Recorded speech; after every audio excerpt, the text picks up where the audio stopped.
TDP జాతీయ ప్రధాన కార్యదర్శి ఏపీ సీఎం నారా చంద్రబాబు నాయుడు తనయుడు నారా లోకేష్కు మంత్రి పదవి అప్పగించడం ఖాయమైంది. దీనిపై కొన్నాళ్లుగా వస్తున్న ఊహాగానాలకు తెరపడినట్లయింది. లోకేష్ను బాబు తన కేబినెట్లోకి తీసుకుంటారని గత 7-8 నెలలుగా వార్తలు పుంకాలుగా వస్తూనే ఉన్నాయి. అయితే దీనిపై చంద్రబాబు గతంలో స్పందించినా మరోసారి పూర్తిగా క్లారిటీ ఇచ్చారు. లోకేష్కు మంత్రి పదవి ఇచ్చే విషయంలో చంద్రబాబు స్వయంగా స్పందించారు. లోకేష్ను కేబినెట్లోకి తీసుకోబోతున్నట్లు తెలిపారు.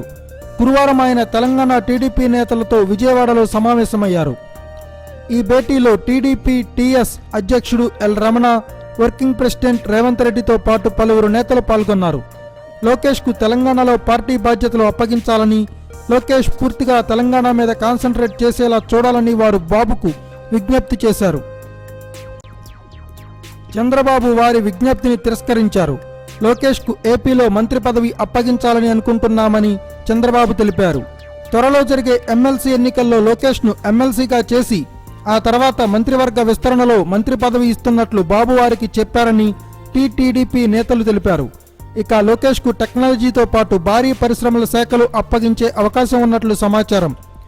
ఏదేమైనా ఎట్టకేలకు లోకేష్ కోరిక త్వరలోనే తీరబోతోంది.